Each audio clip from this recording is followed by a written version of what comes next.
Um forte terremoto atingiu a Turquia e a Síria hoje, dia 6 de fevereiro. Milhares de pessoas morreram e estão feridas por causa desse tremor. E vários habitantes ainda estão desaparecidos, provavelmente presos nos escombros. No vídeo de hoje, vamos entender as causas desse tremor, além de responder a pergunta: por que ele foi tão devastador? O que teve de diferente nesse terremoto para provocar tanta destruição e morte?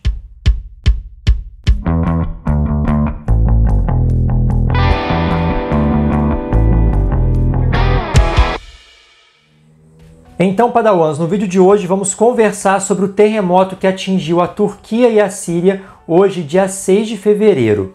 E tentar entender por que ele foi tão devastador assim. Por que ele provocou tanta destruição e por que ele matou tanta gente. Então, vamos começar com algumas características iniciais desse terremoto. Primeiro, vamos observar aqui no Google Earth a localização da Turquia e da Síria. A Turquia é esse país aqui, banhado pelo Mar Mediterrâneo, pelo Mar Negro, e a Síria está um pouco ao sul da Turquia, nessa região. E o tremor, o epicentro do tremor, está aqui justamente nessa parte sul da Turquia, próximo à fronteira com a Síria. O primeiro tremor, e o mais forte, foi de magnitude 7,8. Depois, vários tremores secundários, réplicas, começaram a acontecer ali ao longo da falha geológica que foi movimentada. Inclusive, teve um outro tremor que teve magnitude de 7,5. Então, a gente teve basicamente dois fortes tremores ali, um de 7,8 e um de 7,5 de magnitude. O de 7,8, o hipocentro dele, ou foco, estava localizado a uma profundidade de 18 km. Já o de 7,5 a uma profundidade de 10 km. Essas informações a gente consegue verificar aqui no site do Serviço Geológico dos Estados Unidos. Então a gente está vendo justamente a região ali da Turquia com a Síria, e essas bolinhas aqui representam todos os tremores que aconteceram ali no último dia, ou seja, nas últimas 24 horas. Olha a quantidade de terremotos que aconteceram ali nas últimas 24 horas. Foram mais de 40 tremores secundários, mais de 40 réplicas de terremotos que aconteceram após o tremor principal. Bom, aqui eu fiz eu apliquei um filtro mostrando os terremotos mais fortes da região, tá? Então a listinha aqui está em ordem decrescente, do mais forte para o mais fraco na região. O de 7,8 teve como epicentro esse local e ele estava a uma profundidade de 17,9 km, aproximadamente 18 km. E o segundo, aqui de maior magnitude, já estava mais ao norte, e a profundidade foi de apenas 10 km. Essa profundidade vai ser importante para a gente entender o porquê, né, dele ter sido tão devastador assim. Aqui nesse outro mapa a gente pode verificar a escala Mercalli modificada. Aqui eu preciso relembrar a vocês a diferença entre magnitude e intensidade. A magnitude mede ali a força, a energia do tremor, enquanto a intensidade mede ali a destruição que esse tremor causa na superfície. Então, aqui nós temos uma escala que vai desde tremores fracos até efeitos extremos.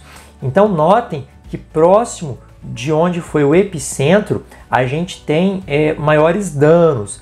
E à medida que a gente vai afastando o epicentro, os danos vão ficando cada vez menores. Voltando para esse mapa, e olhando a listinha aqui ao lado, a gente pode verificar que dezenas de tremores réplicas aconteceram ali na região, e tremores fortes de 5 de magnitude, de 6 de magnitude. Então tudo isso ajudou a intensificar o fenômeno. Os relatos dos habitantes demonstram que esse tremor durou aproximadamente 1 minuto e meio. Então 1 minuto e meio das coisas balançando. Vamos lembrar que quando um terremoto acontece, o solo ele pode se movimentar para cima e para baixo, para um lado e para o outro, ou com movimento ondulatório. Então tudo isso acaba fazendo com que as construções sejam danificadas e venham a cair. Agora, por que esse terremoto foi tão devastador assim? Então vamos começar a entender os motivos que levaram a tanta destruição e a tantas mortes assim. Primeiro, vamos olhar a localização da Turquia e da Síria em relação às placas tectônicas. Bom, a Turquia está aqui e a Síria logo abaixo, um pouco mais ao sul. Aqui nesse mapa, que é didático e não um mapa real de todas as placas que existem naquela região, a gente pode ver a grande placa euroasiática, a placa africana e a placa arábica. Só que existe uma placa menorzinha aqui, ó, justamente na região da Turquia, que é a placa da Anatólia. Então, quando a gente olha num livro, num site, esses mapas mais coloridinhos aqui, isso aqui é um mapa mais didático, mostrando as principais placas tectônicas do mundo. Mas essas placas tectônicas, elas têm diversas subdivisões, e essas subdivisões provocam tremores em determinadas regiões, como é o caso ali da Turquia e da Síria. Essas linhas vermelhas aqui representam o limite entre as placas tectônicas. E quando a gente olha mais de perto, a gente verifica que justamente nessa região onde os terremotos estão concentrados é onde a gente tem o encontro da placa arábica, da placa africana, da placa da Anatólia e aqui a placa euroasiática.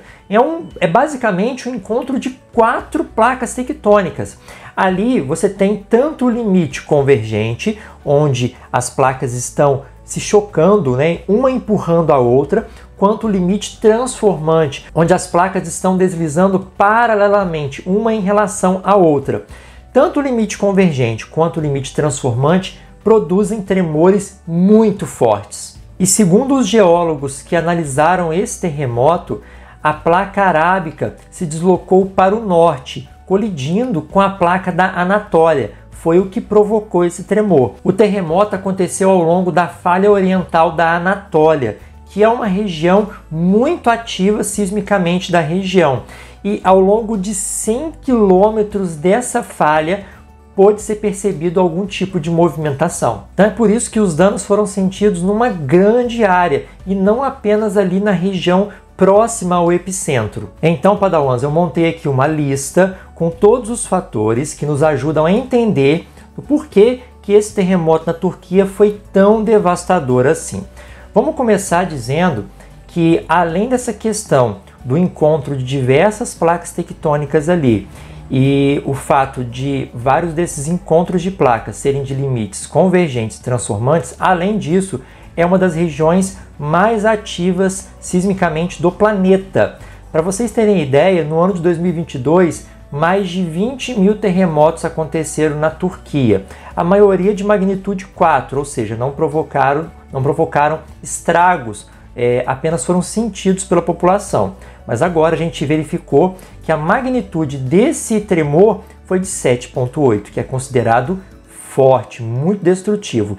Não apenas um tremor aconteceu, como 2 tremores fortes aconteceram, né? Um de 7,8, 7,5. Então a Turquia está numa região de encontro de 4 placas tectônicas com limite convergente transformante ativos. 2 tremores aconteceram de alta magnitude, 7,8 e 7,5, e de baixa profundidade, ou seja, foram tremores rasos. Quanto mais próximo da superfície é o hipocentro do tremor, a origem desse terremoto, maiores serão os danos na superfície, ainda mais se for um tremor de grande magnitude. E aqui nós temos profundidade 18 e apenas 10 quilômetros. Isso são tremores considerados superficiais. Isso ajudou a intensificar e aumentar os danos na superfície. Outra situação, esse terremoto aconteceu de manhã. A maioria das pessoas ainda estavam em casa e uma grande parcela delas estavam dormindo. Então foram pegas de surpresa com o terremoto e já com as casas caindo sobre suas cabeças. Então isso tirou o tempo de reação das pessoas, o fato dele ter acontecido de manhã. Outra coisa, a Turquia e a Síria são países considerados subdesenvolvidos. Se você for professor de geografia ou se você se atentou às aulas de geografia, você talvez me questione: professor, mas a Turquia em alguns mapas ela é classificada como país desenvolvido. Bom, alguns autores consideram como desenvolvido, outros como subdesenvolvido. Mas quando a gente observa a Turquia e compara com outros países ali da Europa ou países asiáticos como o Japão, para a questão de terremotos, vou classificá-la como subdesenvolvido. Assim como a Síria, que já enfrenta há vários anos um conflito, uma guerra ali. Então, a guerra já deixou a Síria bastante destruída e a Turquia ela não tem uma boa infraestrutura para resistir aos terremotos. Não é igual ao Japão, que tem prédios e edificações com estruturas antissísmicas. Então as construções ali são comuns e um abalo dessa magnitude vai provocar o colapso dessas estruturas, como a gente observou nessas imagens, né, que a gente viu ao longo do dia. Prédios caindo, diversas casas completamente destruídas. Então, se o país não se preparar, né, não preparar as suas edificações com uma estrutura antissísmica, principalmente um país onde tem a ocorrência de muitos terremotos, mais de 20 mil por ano, as chances de uma tragédia como essa acontecer são maiores. Outro fator: essa região específica na fronteira ali entre a Turquia e a Síria não enfrenta um grande terremoto, um terremoto tão forte assim, há mais de 200 anos. O último grande tremor nessa região específica, grande tremor, tá, gente? Eu não estou falando de terremotos de maneira geral, estou falando de um terremoto de magnitude acima de 7, né? Que causa uma grande destruição. O último grande tremor ali aconteceu no dia 13 de agosto de 1822, ou seja, há mais de 200 anos. Então, essa região, o encontro dessas duas placas tectônicas aqui, ficou acumulando tensão todo esse tempo. Tinha muita tensão acumulada, que foi liberada de uma só vez. Na verdade, foi liberada em duas vezes, né? Porque foram dois grandes tremores. Isso para vocês terem ideia do tamanho da tensão acumulada ao longo desses 2 séculos. Eu sempre falo uma coisa aqui nos vídeos de terremotos. Quando um país que está numa região de falha tectônica ativa, né, numa falha sísmica ativa, e esse país não tem grandes terremotos num longo período de tempo, é para se preocupar, porque o próximo terremoto vai ser muito destrutivo. E foi justamente o que aconteceu especificamente nessa região sul da Turquia. Além disso, essa área é uma área muito povoada, né? Densamente povoada. Deixa eu ativar uma outra camada aqui para vocês terem ideia do que eu estou falando.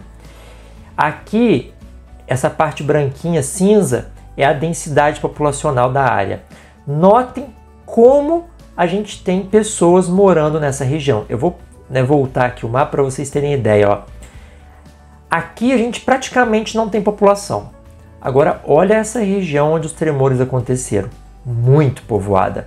Então, quanto maior a quantidade de pessoas, quanto maior a densidade populacional e tem um tremor dessa magnitude, a quantidade de mortes vai aumentar também. Além disso, como eu mencionei para vocês, a falha se movimentou ao longo de 100 quilômetros. Então, por isso que a gente observa aqui, deixa eu tirar essa camada de população, é por isso que a gente observa diversos tremores, né, secundários, diversas réplicas ao longo de uma grande extensão. Vou marcar novamente para vocês o tremor mais forte, o 7.8, e aqui o 7.5. Ó. Então, aqui nós temos os dois mais fortes. E ao longo dessa região toda a gente teve terremoto. É porque ao longo dessa falha toda houve a movimentação. Então, por isso, os tremores se alastraram por uma área tão grande. Isso ajudou a ampliar a área que esse terremoto atingiu, né, a área física, além de intensificar os danos também. Para vocês terem ideia, esse tremor ele foi sentido de maneira significativa num raio de 250 quilômetros. Vamos voltar aqui para o Google Earth para vocês terem ideia do que eu estou falando. O epicentro foi próximo dessa cidade aqui, tá? Eu vou pegar essa ferramenta de régua, já está em quilômetros aqui, e vou voltar um pouquinho aqui e vou traçar um círculo de aproximadamente 250 quilômetros de raio, tá? Então, mais ou menos aqui. Então, pessoal, olha só isso aqui. Essa foi a área em que o terremoto afetou de maneira mais forte, onde as pessoas sentiram de maneira bem intensa esse tremor. Porém, outros lugares para além dessa área que eu marquei aqui também sentiram o tremor. Por exemplo, a ilha de Chipre. Aqui em Chipre, as pessoas sentiram esse terremoto. Para vocês terem ideia do quão distante do epicentro as pessoas conseguiram sentir esse tremor de terra. Infelizmente, até o momento que eu gravo esse vídeo, quase 3.000 pessoas morreram, tanto na Turquia como na Síria. Milhares de pessoas ficaram feridas, temos milhares de pessoas também desaparecidas e o número de mortos pode aumentar à medida que as equipes de resgate forem ali mexendo nos escombros. Infelizmente, terremotos fortes como esse, quando atingem países mais pobres como a Turquia e a Síria, provocam danos tão significativos assim.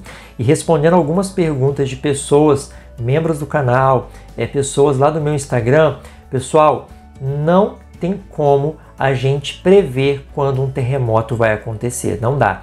Existem alguns países como os Estados Unidos e o Japão que têm um sistema de alerta via aplicativo de celular, mas esse sistema só consegue alertar as pessoas poucos segundos ou no máximo alguns minutos antes do terremoto. Eu estou falando de 1 minuto, 2 minutos no máximo. Não dá para saber com 1 hora de antecedência quando um terremoto vai acontecer. Esse talvez seja o maior desafio dos geofísicos na atualidade, tentar criar um sistema que consiga prever um terremoto. Por que é tão difícil fazer isso? Porque um terremoto, basicamente, é o rompimento de uma falha geológica, é o deslocamento de uma falha geológica. Trocando aqui de uma maneira bem didática, é o rompimento de rochas ali da crosta terrestre. Esse rompimento acontece porque a tensão acumulada ali faz com que essas rochas se partam. E não dá para saber qual é a quantidade de tensão que vai provocar o rompimento naquelas rochas ali, porque as rochas elas são de diversos tipos, elas aguentam diferentes tensões. Mesmo se você pegar o mesmo tipo de rocha, por exemplo, um granito, e você submeter esse granito a diversos testes de tensão, provavelmente as amostras vão se romper com tensões diferentes. Então é extremamente difícil prever com exatidão, com precisão, quando um tremor vai acontecer. Então as pessoas que vivem em zonas sísmicas, os países que estão nessas regiões, precisam se preparar. A Turquia passou apenas recentemente uma lei que obrigava ali um reforço antissísmico nas construções. Esses países precisam adotar esse tipo de medida da construção civil como prioridade, porque o que mata num terremoto são as quedas dos edifícios, das casas, das construções. Além disso, preparar a população para que quando aconteça um terremoto, ela saiba o que fazer, se é para sair de casa, se é para ficar dentro do prédio, onde que é para se esconder. Inclusive, eu já gravei um vídeo sobre isso aqui, eu vou deixar no card aqui em cima. Enfim, o país, o governo do país precisa preparar, educar as pessoas para que elas aprendam a como lidar com um terremoto. Ou seja, o que fazer antes, durante e após um terremoto acontecer. Mas vale destacar que alguns pesquisadores que estudam os terremotos na região já estavam alertando há algum tempo para a possibilidade de um grande tremor justamente nessa área, principalmente há 3 dias atrás, quando eles detectaram anomalias sísmicas na região. Inclusive, alguns geofísicos classificaram esse terremoto como sendo bastante incomum, porque além da ocorrência de 2 grandes terremotos num espaço curto de tempo, você teve essas diversas réplicas ao longo de uma grande unidade de falha. Então, embora a gente não possa saber com precisão quando um tremor vai acontecer, existem alguns sinais que precisam ser observados e que os cientistas que estudam a região já vinham mostrando e alertando sobre essa possibilidade há algum tempo, segundo alguns estudos. Bom, pessoal, esse foi o nosso vídeo de hoje. Eu deixo aqui meus sentimentos a todos os familiares que perderam entes queridos, amigos lá na Turquia e na Síria, e espero que a situação possa se resolver o mais rápido possível. Um grande abraço, uma boa semana e até a próxima. Tchau, tchau.